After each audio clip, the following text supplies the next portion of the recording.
cha mina mfowethu angizayo lo ona uvukile wakamjilo wakamlanga kanyawula kamabanga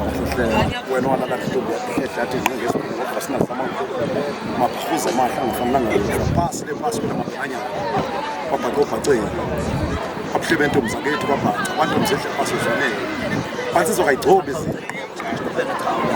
bafowethu cha anzalweni ngizayibona ukuthi sizothola isikhathi sizofika mfowethu bafowethu phakela sizofika sizama ukuzama khipha ama-foreigners mfowethu indaba ama-foreigner iyasiqhaza nake endaweni yakithi abegcwele mfowethu sizamile ukwakhipha kuleyo ndawo yakithi emzinkulu impela njengoba singila eGundri manje sizowakhipha sizamile impela salwa nawo ukuthi waphume noma abanye abantu kubonakala bangazilethu ikhona into ekhona lapho abantu bayadla ngalama-foreigners bayadla labantu ngalama-foreigners lama-foreigner lawa siwakhiphile kodwa masisithi siyezwa masiqala sijika silathela sekunabantu abathatha imali noma ngeke ngaze ngabachaza ngegama bona ngeke wamveza impela ukhanyisile wathi khanyisile khiphani imali kodwa nje bafowethu bayasimosha kabuhlungu mfowethu endaweni yakithi emzimbeni akakhulu ubuhlungu ngoba lapha abantu abangomama lapha kuleyo ndawo yakithi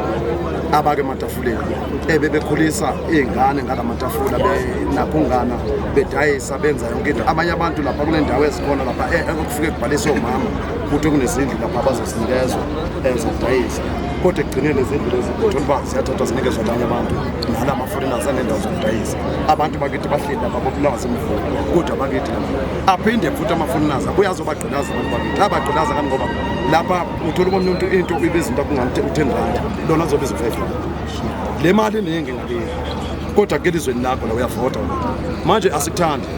asikufuni njengoba singenelela nje kanjeni ukuthi vele abantu bokufika abaphume ezweni lakithi siyacela asilwi nabo siyacela ukuthi abantu bokufika abaphume ezweni lethu futhi mfowethu ona iphepha manje ongenalo sisafuna abantu baqale phasi bangene ngendlela efanele ngoba lento yokuthi sithi umuntu onephepha nongenalo amaphepha bayawafika lamaphepha ene amaphoyisa ayababamba bayababamba amaphoyisa labantu endaweni abathathe labantu ababopha awabopha amaphoyisa athatha labantu amaphoyisa enzeni manje athathe le mali ayithola la kulabantu yabona ayithatha le mali ukubanja jikele ngale efika ngala fakhe 2000 bahlebe nemali abantu abasenga bathi unikewe le mali uyabona ufuna nasekhamba lapha kuyasigilaza lokho le South Africa amaphoyisa akayiyeke lento ayenzayo nawe aseqhatha siqhatha nebhizi into esiyenza ngoba siyalwa manje silele babahambe labantu udayisa udakamizwa yonke indawo endaweni babophe bangazobopha wena awudayisa isidakamiso laba abantu abadayisa isidakamiso bahambe ngababopha ngoba bayazi ukuthi bakhona abantu abadayisa isidakamiso kukuthini lokho kulibulala ilizwe kwawona nesandla amaphoyisa yebo kona nobe ngeke aza kwenze wona kodwa the rest most yawo amaphoyisa amaningi anesandla ekubulalweni ekufeni kwelizwe lakithi South Africa ene sibuye sizokhalela lemithetho abeyichala lapha eParliament ukuthi umuntu nangabe na 2 years la ezweni lakithi South Africa usenawo imvume ukuthi akanikezwe ama-permit abe umhlalo la anikezwe nendawo yokuhlala ukwedelela lokho ngani ngoba le wena ezweni labo unikezwa 30 days i-30 days funa kube sophumile uhambile ezweni labo la kunabantu ababanjiwe abala eSouth Africa bebengene ngokomthetho basake jele iziyatsho intombazane eZimbabwe ethi la akusi-country ethambile akusibhanala